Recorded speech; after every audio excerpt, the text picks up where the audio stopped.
Sanibona, phinde nginibikelele njengaleli thuba ngalo mzuzu namhlanje. Sibonge nje uNkulunkulu omuhle kakhulu, umdala wensuku, umsindisi wethu, ovela ekhaya ezulwini, esasilondolozile, esasithandile, okhazimulayo njalo, edinga nathi ukuthi simkhazimulise njalo. Ngoba ukukhazimula kwakhe kusekhaya ezulwini, and kusekhaya ezulwini abantu abakuboni, akekho okubonayo lapha emhlabeni, akekho umuntu oku-experience-ayo ngaphandle kwabamaziyo okunguJesu Kristu, othi ezwini lakhe akekho uya kubaba ngaphandle kwami. Bena uyindlela neqiniso nokuphila, so uyena yedwa waziyo inkazimulo kababa, excluding the 24 elders nezidalwa ezine ezingaphambi kababa uNkulunkulu, but uKristu kuphela owazi inkazimulo yakhe.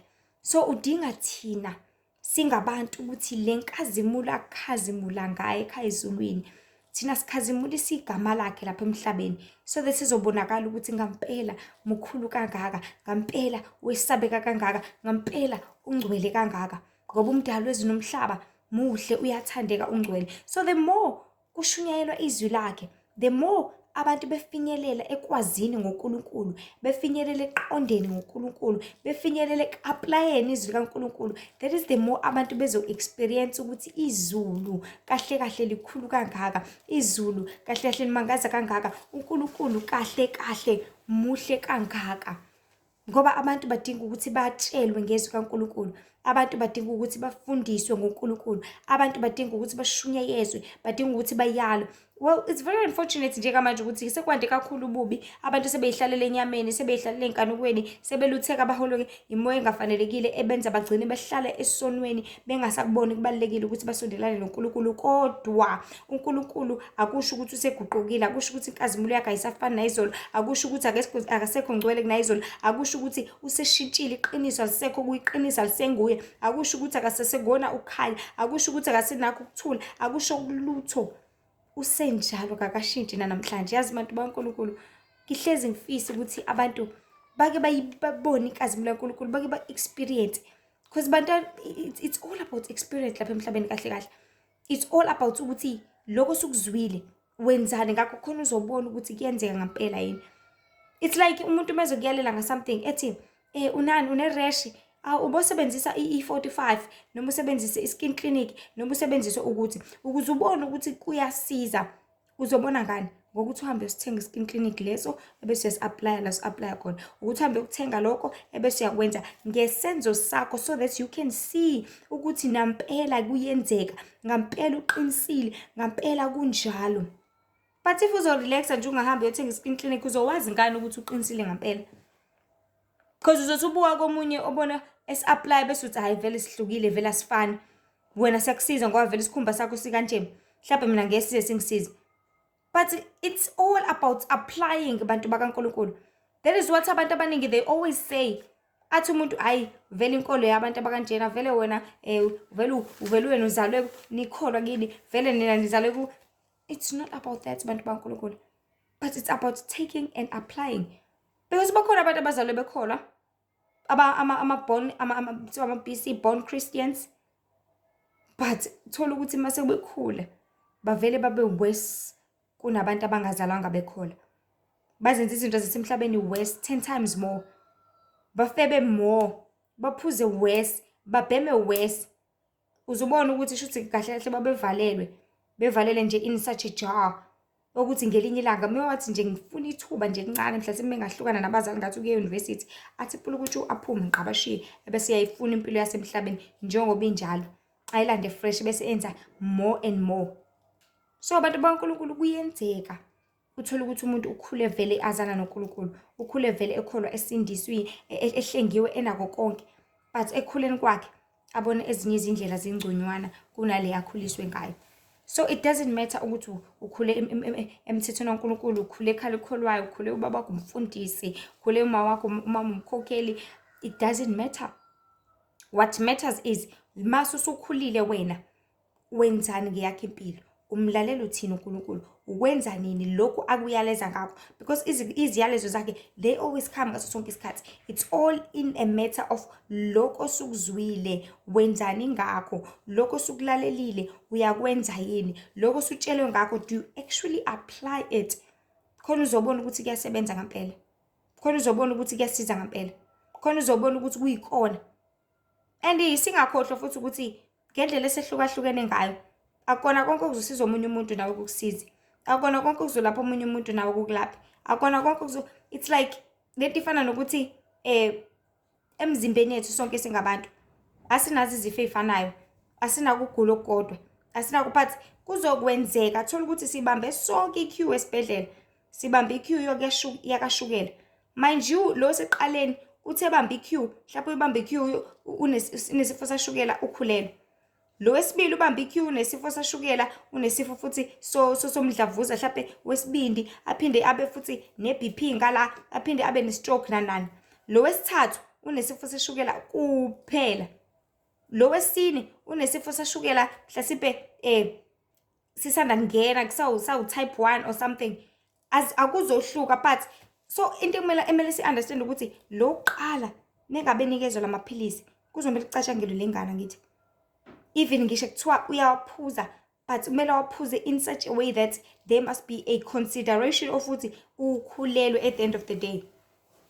If ephuza ngo-5 ngosuku mhlawumbe yena kumele awaphuze kabili kuphela because there is a child on the way. Lo wesibili ngoba nayo unesifo sashukela kodwa aphinde abe nezinye izifo, they must consider the fact that ngoba uphinde uphuze namanye amaphilisi, uphinde uphuze nephilisi lomdlavuza, uphinde uphuze nephilisi lezinso, uphinde uphuze nephilisi lokuthi, then lele elashukela awungaphuzi iphilisi ngcono ufake umjovo. I don't know ukuthi umjovo ufaka makunjani, is it insulin or whatsoever. So they must consider all those things. Lo wesithathu ngoba yena une-diabetes kuphela engawaphuza wonke amaphilisi kawu-5. Lo wesine because yakhe isancane kumele aphuze lodwa ngosuku mhlawumbe ntambama kuphela. So these people abafani noma befana. I hope people can hear me. Abafani noma befana. Because bayafana ngoba banesifo sashukela bonke, they are standing in the line ye-diabetes. Basitende kulayini okuyolanda amaphilisi ashukela, kodwa imizimba yabo ayiphethe ushukela wodwa. Imizimba yabo ayifanishini ngendlela efanayo yonke.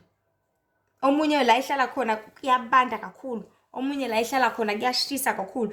Even nama-fever abo ngisho be-check ama-BP, be-check izikali, omunye akadli ngendlela yomunye, ngendlela omunye adla ngayo. Omunye medla udla iy'ndishi eziwu-3 once a time, aphinde adle eziwu-3 emini, adle eziwu-3 ntambama. Unlike lo munye odla indishi eyodwa kuphela, unlike lo munye kanjalo. So bantu baNkulunkulu, we are not the same noma sifana. Siyafana kodwa sifana. Sifana ngani? Ngokuba sidaliwe saba umfanekiso waNkulunkulu. Wasidala saba nengaphakathi, wasidala saba nomphefumulo, wasidala saba nenyama, wasidala saba nakho konke. But we are in different environments. We are experiencing different weathers. Siphila nabantu abahlukahlukene. Siphila esikhathini esahlukahlukene. Siphila ngezinto ezingafani futhi. So ngokwazi nokuqonda konke lokho sizokwazi abantu bakaNkulunkulu ukuthi njengoba kunjalo ke kumele wena muntu self wenze njani. That is why I always emphasize the important yokuba ne-individual relationship with uNkulunkulu. Because it's just like that example uNkulunkulu athanda asivezele yona ukuthi fana nabantu abakulayini kanje ukuthi labantu laba they need to have a very private relationship. You know, if ngamunye private doctor wakhe uzokwazi ukuthi amhlole, amcheck ukuthi kunjani lokho nokunye kanjalo. Unlike uma bemkulayini bonke udokotela kanendaba noshukela kunike amaphilisi, noshukela kunike amaphilisi, noshukela kunike amaphilisi. Akazonaka ukuthi njobe ngikunikeza lamaphilisi uzowaphuza kanjani, njobe nginika le shot le nomjovo uzowufaka nini, uzowufaka kanjani, unani emzimbeni. But if they had private doctors omzele ekhaya kubo amnakekele, amchecke zonke izifo, uzo-understand ukuthi yabona ke wena mama, njengoba ugula kanje, njengoba usuna namathambo, njengoba usunako konke lokho, uzodinga ukuthi umshanguzo yakho uyiphuze ngale ndlela, uzodinga ukuthi uphile ngale ndlela, uzodinga ukuthi udle ngale ndlela. Because manimile esibhedlela eklinikhi odokotela angiyazi lo ekubuza ngendaba yama-diet, naye uzobe seyijahela into zakhe, ejaha ukuthi nje anginikeze labantu amaphilisi, nginikeze labantu amaphilisi ngiqede ngigodukele, only to find out ukuthi your diet ayikho right, iyona yenza ukuthi ungabi right. Because especially when it comes to shukela, which is a very good example, ushukela needs a good diet ukuze ulapheke. You need to eat certain foods, you need to eat certain things, and you need not to eat okunye. Kuningi okumele ungakudli uma unesifo sashukela, so that uzokwazi ukudila naso usinqobe, because zonke izifo ziyanqobeka. You just need to deal with them. Ungafuni ukuthi u-add okunye ngaphezulu phinde uzame okunye ngaphezulu. No, just deal with whatever ekhona njengamanje, ususe yona, udile nayo, so that uzokwazi ukuthi uthole usizo. So I just really wish ukuthi abantu they can experience uthando lukaNkulunkulu. They can experience ubukhona baNkulunkulu empilweni zabo. They can experience iziyalezo zikaNkulunkulu. They can experience a journey, uhambo noNkulunkulu. Individual journey noNkulunkulu. Ube nobudlelwano wena self nomdali wezulu nomhlaba. So this is to understand ukuthi uNkulunkulu kahle kahle usebenza kanjani. Uzo understand ukuthi uNkulunkulu kahle kahle mkhulu kangakanani. Uzo understand ukuthi uNkulunkulu kanti muhle kanjena. Yabo, if you have that individual relationship noNkulunkulu, angeke wazi waswela lutho. Angeke wazi walahleka. Angeke wazi walutheka, but uzohlezi njalo ulapheka makumele ulapheke, usizeka makumele usizeke. Ngoba uNkulunkulu uzokuhlola konke. Udingani, ushoda ngani, yini ekulimazayo, idalwe yini. Yebo, konke uzothatha step by step, kancane kancane kuze kufinyelele lapho khona uthola khona usizo. Ngoba sinenkinga engafani, sinenkinga engalingani, sendaweni engafani. Ziningi izinto ekumele ibhekwe ngomzimba wonke womuntu.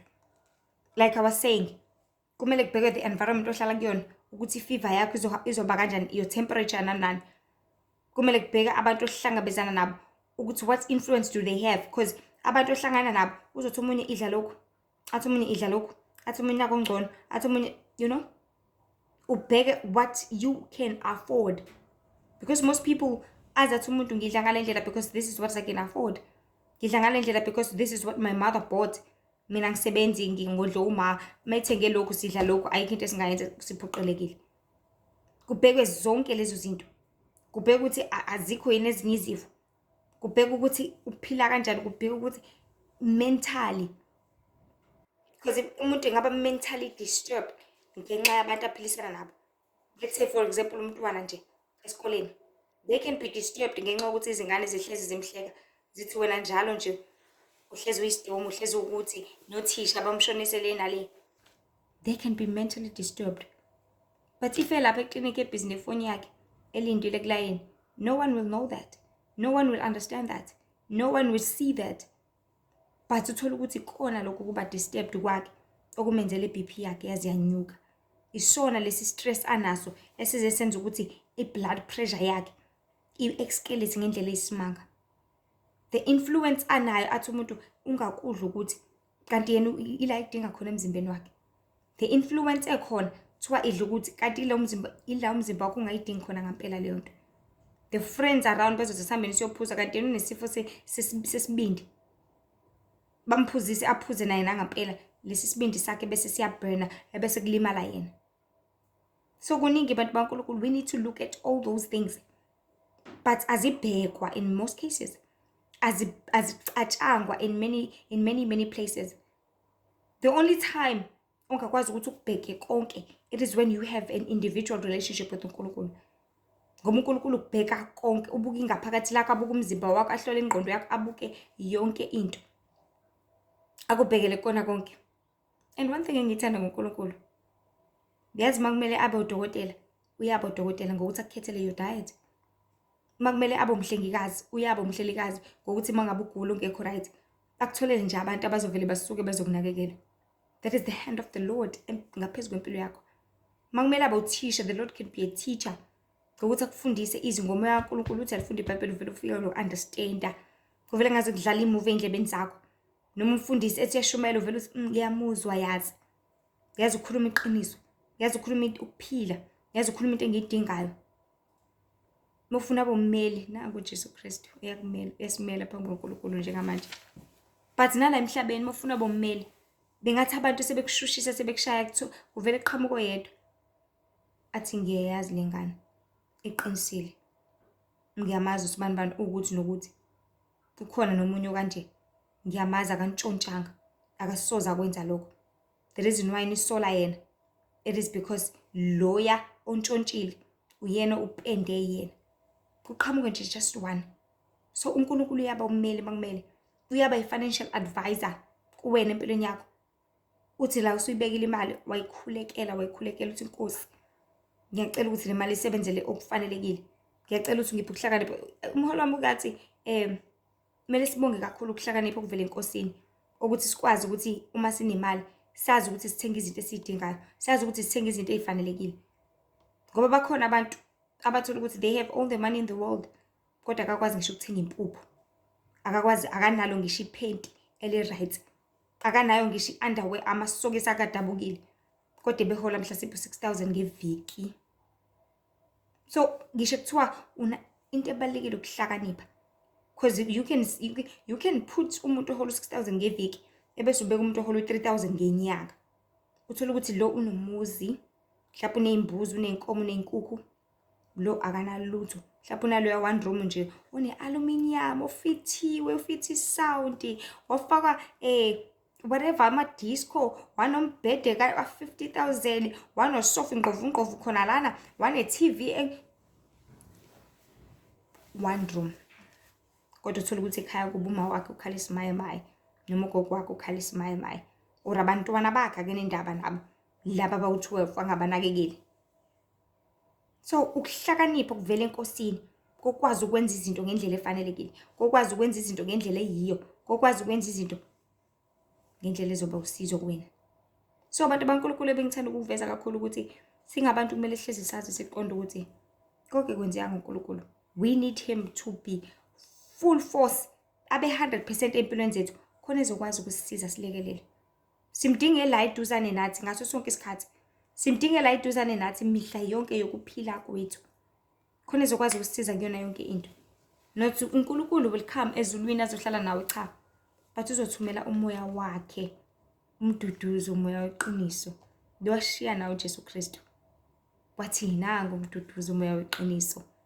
Nangu umduduzo uzonilekelela, ozonifundisa konke, aniyaleze, antshele zonke izinto ezizokwenzeka nezikhona nezizayo. Thina sihlalela ukuthi senze njani? Simlalele. Sihlalela ukuthi senze njani? Simthobele. Sihlalela ukuthi senze njani? Senze intando kaNkulunkulu ngokuyalezwa ngumduduzi. Ngoba azosiyalezela kona, uzosiyalezela ukuthi senzeni intando kaBaba. And it's all about ukwenza. It's all about taking and applying. Taking and applying. Isenzo.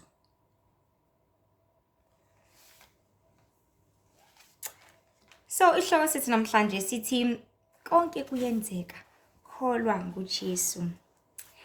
Konke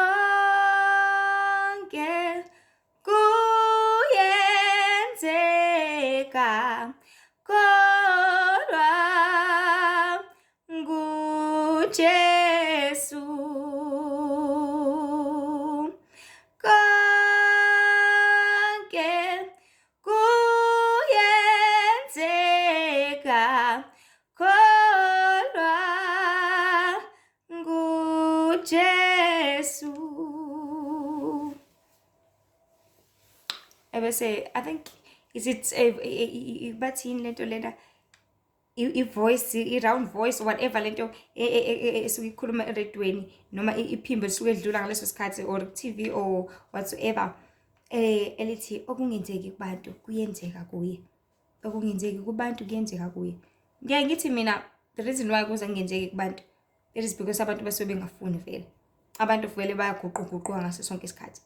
Ayikho into engenzeki lapha emhlabeni. Mawufuna yenzeka into uyayenza. Mawufuna ukumsiza umakhelwane wakho uyamsiza. Mawufuna ukumlekelela uyamlekelela. Kuyenzeka. You just need to take whatever opportunity onikeziwe uyisebenzise. You just need to use your energy ngendlela ongayisebenzisa ngayo so that you can fulfill whatever ufuna ukuyenza. Kulale ekuthenini uyafuna yini, uyalangazelela yini, uyathatha yini isinyathelo ukuthi ukwenze. So abantu abaningi banokucabanga ukuthi yazi zonke izinto bangazenza ngezikhwebu zabo lapha emhlabeni, which is a huge mistake. Ayikho into oyenza ngezikhwebu zakho, ayikho into oyenza ngamandla akho, ayikho into oyenza ngokuqonda kwakho nangokuhlakanipha kwakho. Yes, ngiyazi abanye ecabanga ukuthi ngenxa ukuthi ngidlile that is why ngibe ne-energy ngenxa yokuthi ngiphuzile amanzi, that is why ngikwazi ukugijima. Ngenxa yokuthi ngidle ngiphuzi i-Reboost energy drink, that is why ngikwazi ukuthi ngibe namandla whole day ngingalali nasebusuku. Ngenxa yokuthi ngidle i-BioPlus, ngenxa yokuthi they think all these things. Hello people, ubungafa noma udlile. Ngisho kuthiwa udle future life, ubungafa. Ubungaphuza ismoothie, udla ama-fruit, ukwenze konke, but uthi uyangena kuleyo marathon ugijima 40 kilometers kuphela uqeda ushayeke phansi kuphele ngawo. Ubungakwenza konke, ubungaphuza enough water, kuthiwa eglasses uphuze 9 but ushayeke phansi kuthiwa ushawe inzululwane ubeshoda ngamanzi, cabanga uwaphuzile. Ubungakwenza konke, uzithenge lo airtime ufuna ukuyofona, uthola ukuthi lo muntu ofuna umfonela ngeke uzumthole. Ubungakwenza konke ngokuzama kwakho, ngezikhwebu zakho, usimbe lesi sizwe, usimbele ukuthi ngifuna ukwakha lana kanje. Uthi ususimbile vele iphele ishabalale le yamala kade uthi uzowakha ngayo, noma uyisebenzisele something else, somewhere else. Only the Lord grants amandla, ithuba, ne-authority. Only the Lord open amehlo ethu njalo ekuseni ukuze siqhubeke sibone. Only the Lord allow amakhala ethu ukuthi aqhubeke awukhiphe awufake.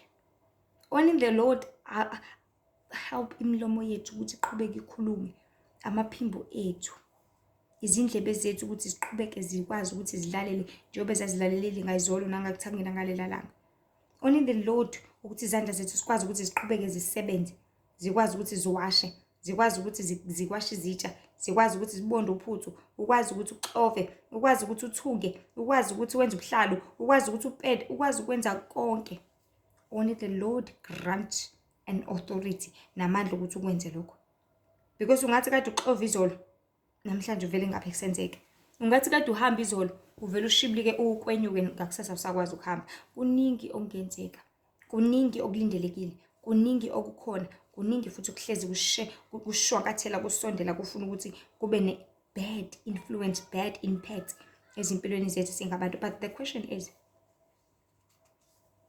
sithini thina? Sithi konke amandla ethu, konke sikwenze ngokuthanda kwethu, konke sikwenze ngoba nakho sihlakaniphile siqonda. Ayikho into kanjalo. I want to promise you namhlanje abantu baNkulunkulu ukuthi kuze kwenzeke ingenxa kaKristu, kuze kwenzeke ingenxa yezulu.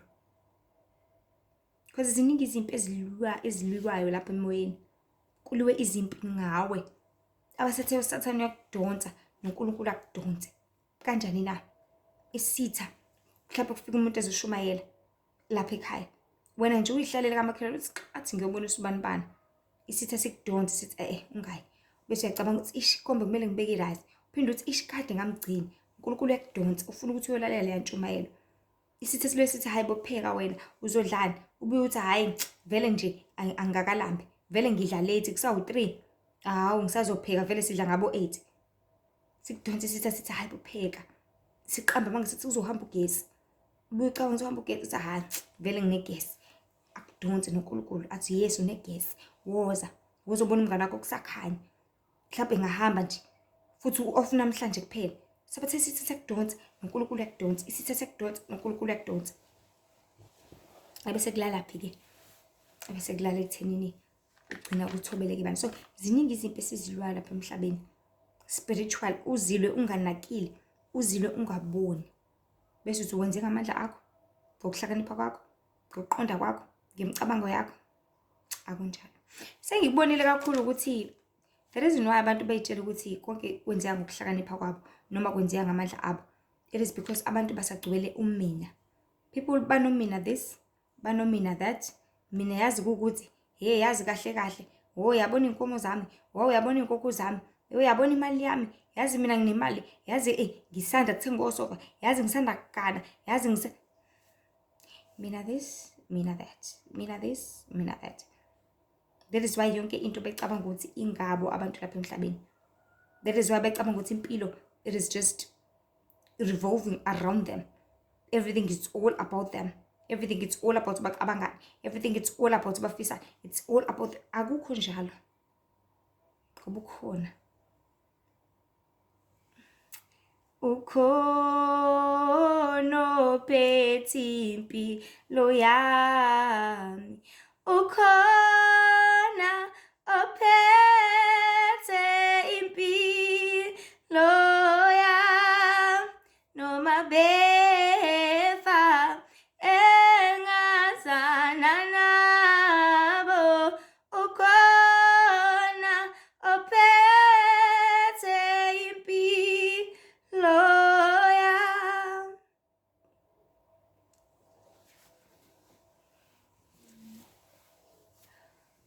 Only when we get to an understanding ukuthi ukhona ophethe impilo zethu, masomvumela nje kuphela ukuthi ayiphathe, masomtetela nje kuphela ukuthi ayiphathe, singayitshela ukuthi sihlakaniphile, singayitshela ukuthi sazi kangcono.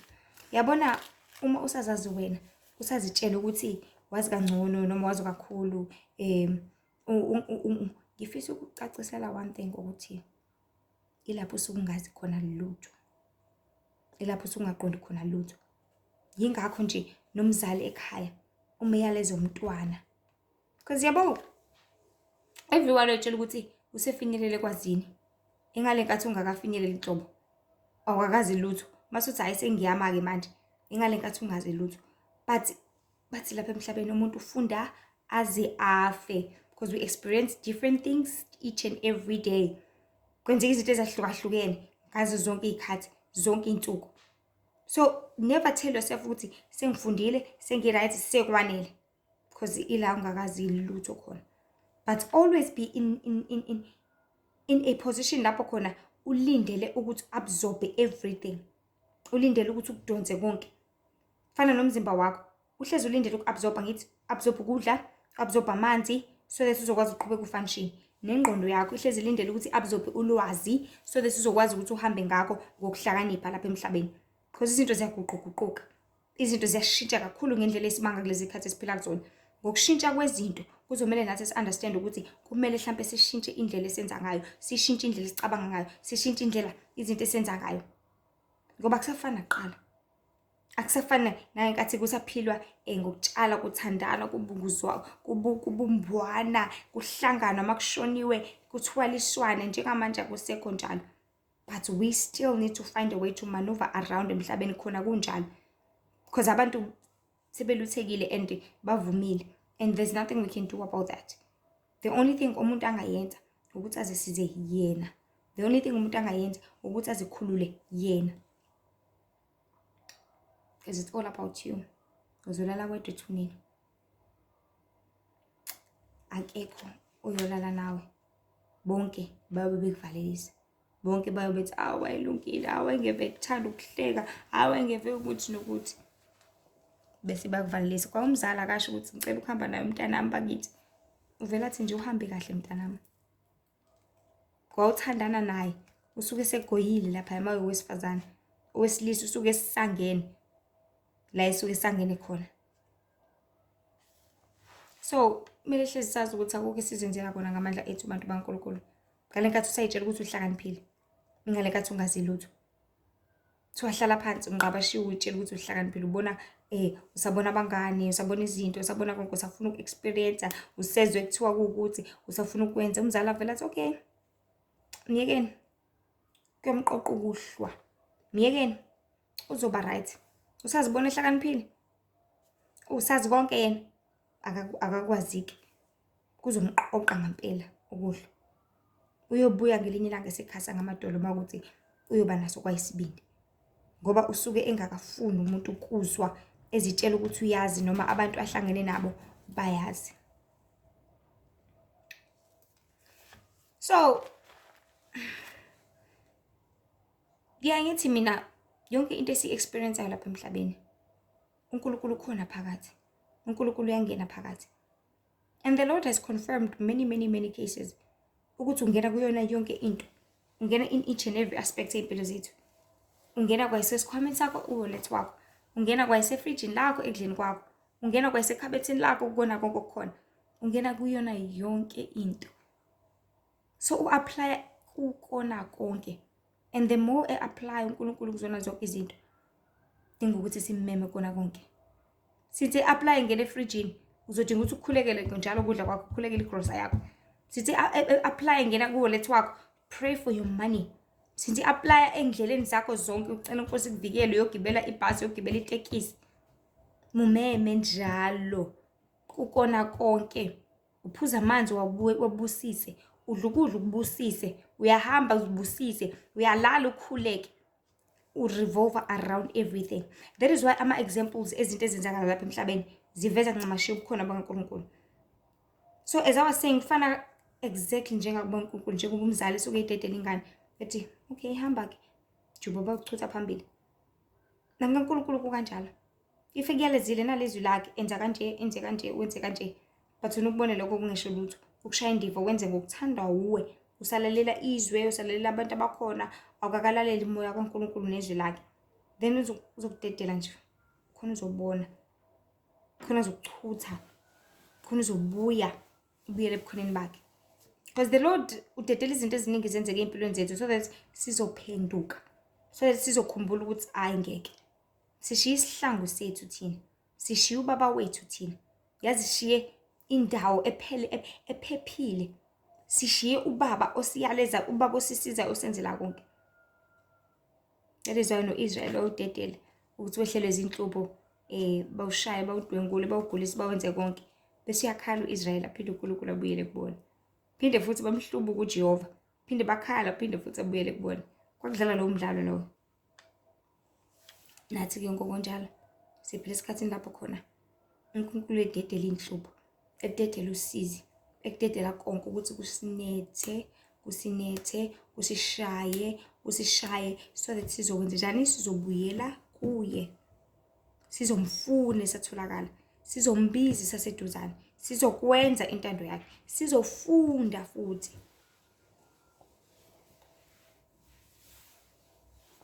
Kuzohlakaniphile. Uyafunda ngempela kwento esiyenzekile ukuthi angabe ngisenza kanjena. Njengale ndodana yolahleko. Yayibonisa hlakaniphile ngithi. Ibonisa ngcono, isabona izifebe, isabona utshwala, isabona konke. Ihlanyiswe imali. Baba wayededela uthi uthathe le mali. Bephuza nezifebe yaphela. And the only when kwaqala izinkinga ke manje eseqala selamba. Kwaqala izinkinga ke manje eseswele, esephila ngemvuthuluka yabantu, esephila ngokwasha izitsha, esephila ngempilo bekade engayicabanga nokuyicabanga masekhaya kubo. Because kubo ubrich kakhulu ubukhazikhazi.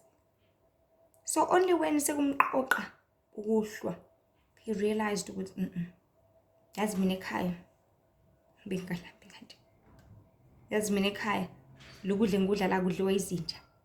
Yazi mina ekhaya bengacabanga ukuthi ngelinye ilanga ngiyothi ngihlala isisu sami ngisizwe sithi ku, because ekhaya bengidla njalo singakhali ngisho ukukhala. Ekhaya bengenzi lutho. Manje manje sengiphila ngokuthi ngiwashe izitsha ngiphinde ngithole futhi kwamqoqa ukudla, and he went back home. And isho njalo incwadi Isaiah 55:7 uthi asibuyeleni kuJehova. Omubi makashiye imicabango yakhe, abuyele kuJehova.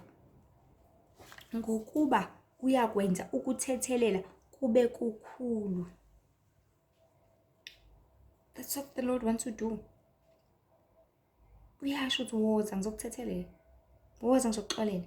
Udinga thina nje phela ukuthi sisondele kuyena. So noma silahleka kanjani singabantu, siyaqoqeka ngokudla. Ngoba uma sesazi kangcono angeke simuzwe. Sorry, uma sesazi kangcono ila sesomlalela khona uNkulunkulu sesimuzwa. Because you know better ukuthi kwenzeka ukuthi nokuthi. So asimiseleni ukuthi simlalele, simthobele uJehova udalela izwe nomhlaba. Khona ezokwazi ukuhlala nathi, aphinda sisize futhi ukubona konke esidingulekelela kubo. So amakholo amaningi I've realized abantu baNkulunkulu ukuthi aze ahluleke kakhulu enkolweni, aze ashiye phansi, aze alahle, aze ngamthembi uNkulunkulu. Ingoba athembele kwizikhwebu zawo. Ingoba our understanding ukuthi kudingeka uNkulunkulu kangakanani ezimpilweni zawo ukuze ezokwazi ukuthi akholwe, abhabhadiswe, asindiswe, ahlengwe, afunde izwi, azile. People don't understand ukuthi before ufunda iBhayibheli kumele uqale ucela umoya kaNkulunkulu ukhuleke kuqala khona uzola understand. People don't understand ukuthi mawuzila kumele ukhuleke kaningi ngoba inyama isuke ibuthakathaka. Bacabanga ukuthi nje just ukubamba ibhande, it's just a hunger strike, ukuhlala ungadli nibele ukubuka ukudla ukuthi hey uzoshaya u6, uzoshaya u12, uzoshaya ubani. It's not about that. Abantu bacabanga ukuthi kungamandla abo ukuthi sihamba sagijima seyintabeni, sihamba sagijima semanzini. Iqala edolweni indaba abantu baNkulunkulu. Iqala ekunxuseni indaba. Iqala ekuzinikeleni. Iqala ekwazini ukuthi umoya kaNkulunkulu kuphela okunika amandla. Because people believe ukuthi, for an example, ukuzila mewangadla nje for 3 days you will surely die. But if unomoya kaNkulunkulu, you can zila up to 40 days.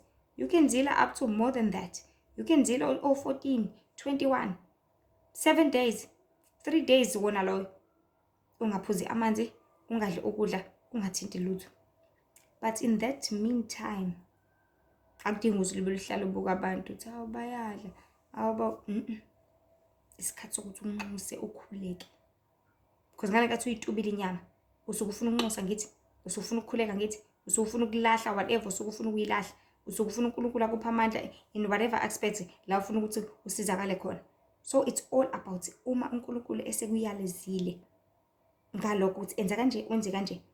Ngokulalela kwakho umoya kaNkulunkulu ingale nkathi uzokwazi ukuthi uthole ukusizakala khona.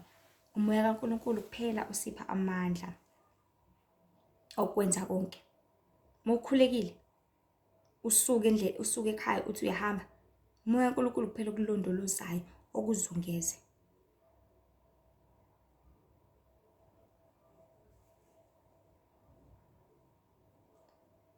So singacabanga ukuthi konke kuvela kuthina. Singacabanga ukuthi konke kuvela kwikhwebu zethu. Because into ungayiqala namhlanje uyenze nakusasa nango day 3. But ngo day 4 mase kubonakala ukuthi ayibu serious lo, there is a way ozozama ukuthi uthikameziswe ngayo. Because lento yazi kanjani abantu baNkulunkulu. Whatever senza lapha emhlabeni ngizothi siyenza sifuna ukuthi isijabulisa ngithi. Sifuna ukuthi ibe usizo kuthina. Because wonke umuntu uyajabula mase eklinile indlu yakhe mawuthi umuntu oyinono. Mase uklinile usuyakubona ukuthi ekecwebezela ujabule ngaphakathi. Wonke umuntu uyajabula mase kuphekile ukudla akuthandayo, uyakubona sekuyanuka kamnandi ujabule ngaphakathi. Wonke umuntu uyajabule if umuntu othanda lokho uyakujabulela ukuthi ukwenze, othanda lokho uyakujabulela ukuthi ukwenze. So ngale nkathi wenza into ekujabulisayo, khona the spirits esidemon esilwela ukuqeda injabulo kubantu. So leso spirit masibona ukuthi wenze lokho wajabula, ha uyaphinda yakwenza futhi yajabula, sesizoza amandlela thizeni ukuthi sikuvimbezele. It's either sizokwenza ukuthi ungabusawa sizolukhu njani. Sorry, if ungumuntu ojajuliswa ukwenza umsebenzi kaNkulunkulu, ujajuliswa ukushumayela uvangelana nani, sizokwenza isithikameziso ukuthi ungayi kovangela. Sizokwenza isithikameziso ukuthi ungakwenzi lokho. Why? Because into ekujabulisa and uzozisola egcineni. Uzisola uthi hawu ngangayi kovangela, hawu wadlala ngami ubani, hawu this and that. So sizozama isithikameziso to hold you back.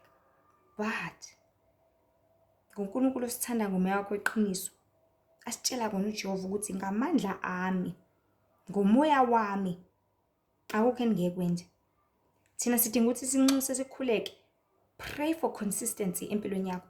Pray for whatever osuyiqalile ukuthi ingami, ingapheli, ingashabalali, ingalwiswa ilutho. The more ukhulekela lokho kuzokwenzeka vele ukuthi ulimbe, ngeke ungalwinga Nkosi yami. NoJobe wayilunge kakhulu ukudlula bonke abantu ngalesa sikhathi, kodwa walingwa ngithi. So you need to pray ukuthi noma sifika ke silingo ngikwazi ukuthi ngidlule kusona. Udlule kusona engazi ukuthi awusibonanga. Udlule kusona engazi ukuthi akwenzekanga. It's just like uzohamba emgaqweni, uqala ukhuleke, udrive. Wenzela ukuthi noma ufika lapha, mhlawumbe kune accident, ukwazi ukuthi udlule kuyona. Ufika kune traffic, ukwazi ukuthi ungene omunye umgaqo. It's just a matter of ukuthi ngoba vele one way or the other inkinga ozohlangana nayo. Athi incwadi yamaRoma sesiyakuthini na? Ngoba naku sesikholwa akusamele sihlushwe, akusamele kwenzeke lutho empilweni zethu, akusamele sigula cha. Ila vele yonke into izosenetha khona singamakholwa. Ngoba sikhethile uJehova, ngoba sithandile okwasezulwini, ngoba sithandile okusilethela injabulo nokuthula okungapheliyo. So sihlezi sazi bantu bakaNkulunkulu ukuthi ayikho into esenza ngamandla ethu. Sidinga isandla sikaNkulunkulu ngaphezu kwempilo zethu ngaso sonke isikhathi. Ngoba asikwenzi ngamandla, asikwenzi ngokucabanga kwethu, which is what amakholwa they always think. Bakutshela ukuthi yonke into bayenza ngamandla abo. Mhlawumbe kuhlelwa inkonzo enkulu bafuna ukuyenza ivele kube nengozi, vele kushone mhlawumbe abayikhulekelanga. Bekumele izilwele le nkonzo le, bazile abafundisi bangazile bayihlalela. Abantu benza bayitshela ukuthi benza ngokucabanga kwabo, ukuthi ngoba sicabangela ukuthi okay kudinga ukudla okungaka, kudinga ukuthi idekho wara inhlobo. Bayitshela ukuthi benza ngokuhlela kwabo, kuplaniwe ukuthi kuzokwenzeka kanje, uzoshumayela umfundisi ukuthi it's not about that. It's all about the authority uNkulunkulu azoyinikeza ngamandla kaMoya kaNkulunkulu. Bayitshela ukuthi kwenzeka ngokufisa kwabo. Ziningi izifiso esihlezi siba nazo, but ayiphumeleli zonke. Ngihamba umhlaba wonke abantu bahlezi befisa, ngifisa imoto, ngifisa umuzi, ngifisa imali. Uzothini? Ngoba befisa kakhulu, that is why benganikeza abakufisayo. Ngoba befisa kancane, that is why benganikeza abakufisayo. It's all about uNkulunkulu okugiva i-authority. It's not about izinto uNkulunkulu uzivimbezela ukuthi sizithole. But there are many doors and barriers avalayo endleleni. Odinga ukuthi makukhuleka uqaqeke konke lamafindo bese umkhuleko wakho nento oyidingayo ize kuwena. It's all about opening all those doors, because masiphila lapha emhlabeni sona sifana nabantu abavalelekayo in a cage. Sivaleleka emajele, sivaleleka ebubini, uvaleleka kuleyo nto libe liqhubeka uyenzile uthanda awuthandi. Outside there's a lot of freedom. Ngaphandle kwesejele kunenkululeko ongakaze wayibona. Kunokwenza yonke into oyithandayo. There's free will. But ngenxa yokuthi ubuphekile, you will never know that. You will never understand that. So hlezi sazi abantu bakaNkulunkulu ukuthi awukho okwenza ngamandla akho, awukwenza umcabango wakho, awukho futhi okwenza ngokuhlakanipha kwakho. Kepha konke kwenziwa ngoJehova uNkulunkulu ongcwele, ngomoya wakhe osisizayo kukho konke. For an example, there's this ex-Satanist, shared a very powerful testimony. She said, yazi indlela abantu abanga-understanding ngayo ukuthi kusebenza kanjani lapha emhlabeni and spiritually. Singamagumbi thina siyinyama. Ayikho into esikwazi ukuthi siyenze nje kalula kanjalo or whatsoever or what manner. But yonke into sidinga ukuthi siyalezwe uNkulunkulu. Yonke into sidinga ukuthi siyalezwe somewhere somehow. Udinga ukuthi utshelwe kuqala ukuthi enza kanje, wenze kanje, wenze kanje. The more ulalela, the more uzokwazi ukuthi uphelelise ufezekise umsebenzi wakho. So she said, even nasemkhathini bona babemfaka this thing, what can I call it? Bamfake i-speaker. Wathi bamfake i-speaker ezindlebeni. Enzela ukuthi ezwe yonke into enzeka emkhathini mela emhlabeni. So uma bemtshela emkhathini bethi suka nje kamanje endaweni yokuthi wayisuka, uthi they weren't given full information ukuthi okay uzosuka manje esibhedlela sokuthi uzofica isibani. Wayitshela manje ukuthi suka esibhedlela eDington. Asuke aye eDington, afike esangweni. Mayefika futhi khona kumele alinde asho ukuthi ngifikile eDington. Bese kuthi okay, nangu udokotela wakwaGumbi usewodini useward 38, ubelethisa izingane eziwu-10. Kulezo ingane eziwu-10 kumele zife eziwu-5. Asuka aye kudokotela lo wakwaGumbi. Bese kuyasho ukuthi nazo ingane eziwu-10 eziwu-5 uzolanda igazi lazo. Benze zonke lezo zinto because udinga ukuyalezwa kuqala. So amakholwa amaningi afuna ukwenza ngokuthanda kwawo, afuna ukwenza ngamandla awo, afuna ukwenza ngeplan yawo, afuna ukwenza ngokucabanga kwawo, afuna ukwenza ngendlela afuna ukubona ngayo wona. But it's all about ukuholeleka, uholwa ngomoya kaNkulunkulu. Because only when we listen to the Lord, that is when solifezekisa icebo likaNkulunkulu. Only when we listen to the Lord, that is when solifezekisa konke uJehova athanda ukuthi kwenzeke ngesikhathi sakhe lapha emhlabeni. Singabe nenkani, singabe futhi amahlonga ndlebe ngaphambi kaNkulunkulu, ngoba ngokuba kanjalo ingane kathi uNkulunkulu ezobona ukuthi okay, kushuthi abahambe-ke hamba juba bayochitha phambili, uzobuya esekwazi ukulalela, uzobuya esekwazi ukuthobeka, uzobuya esekwazi ukwenza intando yami nginguNkulunkulu wakhe, ngingubaba wakhe. Because uNkulunkulu ufana nobaba, abantu baNkulunkulu kithi. He's just like a father that is waiting for umntwana wakhe to come. Ebese yamyala, ebese yamfundisa, ebese yamsiza, ebese yamengama, amududuze, amnike injabulo, amlonde, amondle, amenzele konke okufanelekile ngesikhathi esifanelekile nesiyiso. So singabantu, I want us to remember ngaso sonke isikhathi ukuthi konke esikwenzayo asikwenzi ngamandla ethu, never on any day. But isihloko sethu sithi konke kuyenzeka kholwa ngoJesu. So the reason why abantu amakholwa amaningi angahlala enkosini ingoba hlule ukuqonda into eyodwa ukuthi konke kwenzeka ngoNkulunkulu. One thing I want us to understand namhlanje ngalo myalezo ukuthi ukuze uzile ifasting yakho iphumelele, ikhulekele. Ukuze uhambe indlela yakho iphumelele, inxusele. Futhi ungabi nenkani ufuna ukwenza ngendlela yakho, cha, linda uNkulunkulu uzuholeleke. Ukuze ulale kahle ebusuku ungasakinyaza ipoki, kukhulekele konke lokho. Ukuze imali yakho uyisebenzise kahle, ungathathi izinto ngokushesha, ngokungcabashiya. Take everything bit by bit, slow by slow. Baby steps. You are a baby.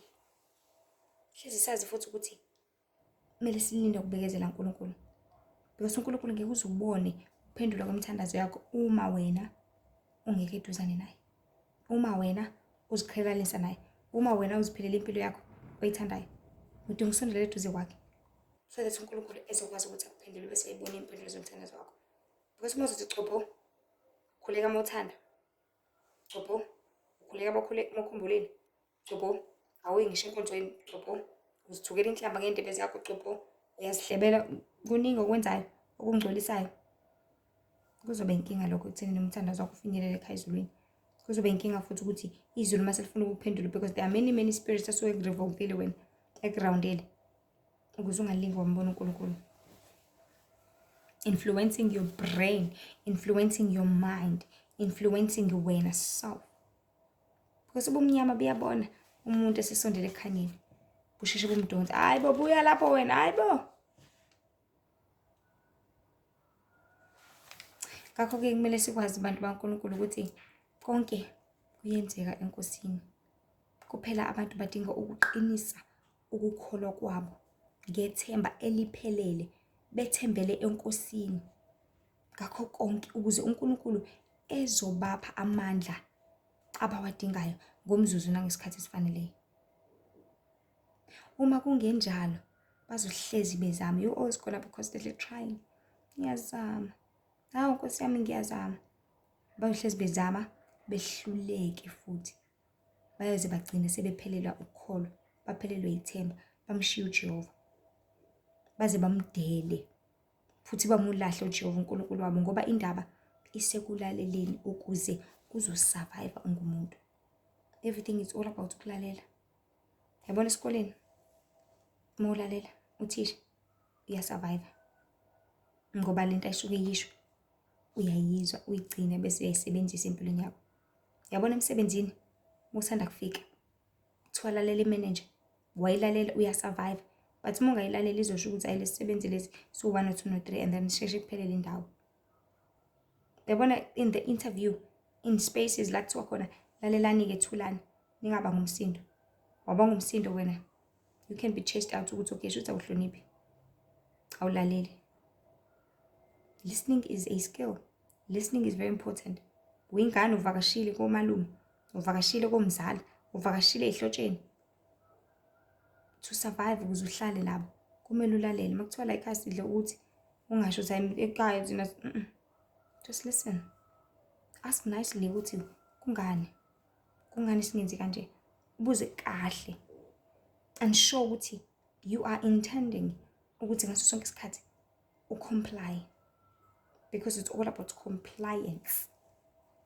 And abantu baNkulunkulu yanithembisa le kaNkulunkulu compliance, ucomplya kuNkulunkulu inama benefit. because ngenkathi ucomply emsebenzini bese bekuyaleza ukuthi enza ukuthi ucomply ulalele, uyakhula ngithi, ukhula ngithi. Ungene uwasha izitsha ngokulalela, ngokufuna ukufunda, ngokufuna ukwazi, ulibele ukukhula, suyi-receptionist. Ngokulalela, ngokufuna ukufunda, ngokufuna ukwazi, ulalele suyini? Supervisor. Kanjalo uthi manager. Bese bekufaka ke-office, o-HR, o-CEO, bani kwi-management. Ngobani? Ulalelile, wa-complya, wa-applya, wenza. Application wenza. Sengifuna ukuthi kubeke nangezulu so that abantu bezo-understanda ngampela. Ulalelile, wezwa ngithi, wa-complya, wa-applya. Kubalulekile kakhulu bantu baNkulunkulu. Into esemqoka isenzo. Into esemqoka isenzo. Keze kuthiwa umuntu okuthandayo umbona ngezenzo ngithi. Everything is about action. Everything is about fulfilling. Ngokutshengisa.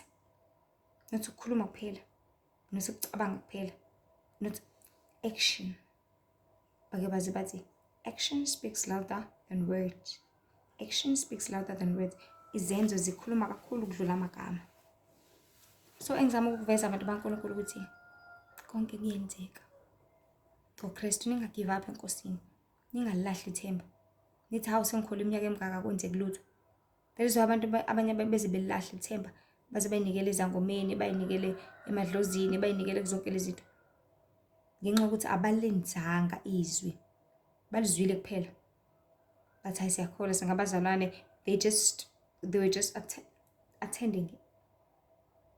Abalenzanga. Kuningi ukuluthekisa emhlabeni. Kuningi ukulahlekisa ezweni.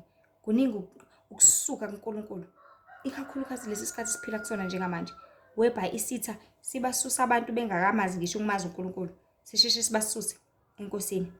Ngokuthi sisheshe sibafake. Imagine umntwana omncane aba no 6 years manje sebeyathwasiswa. Lo muntu lo esamncane usevele usesusiwe enkosini. Because yonke into eyenzeka usamncane uyayigcina kakhulu, awuyikhohlwa. Futhi isuke izodlala indima enkulu, isuke iphethe impilo yakho kahle kahle. So abantu baNkulunkulu, what I want us to understand ngaso sonke isikhathi ukuthi it's all about action. Konke kuyenzeka enkosini. As long as singezi izicabanga ukuthi sikwenza ngamandla ethu, as long as singezi izicabanga ukuthi sikwenza ngekhwebu zethu, as long as singezi izicabanga ukuthi sikwenza ukucabanga kwethu, as long as singezi izicabanga ukuthi sikwenza ngokuqonda kwethu, because asiqonde lutho. Asihlakaniphanga inhlobo. Asilutho ngaphandle kwakhe. Ngempela silutho. Yabo uma safika emsebenzini, ungekho isupervisor yakho ukugada, ikutshela ukuthi enza kanje, lokhu ungakuthinti, lokhu ukuthinti. Uba nenkinga. Because usuke ungelutho la. Udinga ukulekelelwa, udinga ukusizwa. Nathi siyingane lapha emhlabeni. You know, if ungakakhulu spiritual to a level lapho khona uNkulunkulu athanda ukuthi ufinyelele khona, usawumntwana. Usadinga ukusizwa. Usadinga ukulekelelwa, usadinga ukudonswa, usadinga ukubanjwa isandla kubona nomgaqo. Usadinga ukutshelwa, uphinde utshelwe. One thing over and over again. So asimdedeleni noNkulunkulu. Sazi ukuthi konke kuyenzeka. Thina sikholwa nje kuphela uJesu. Asikholwa ukuthi kuwenzeka.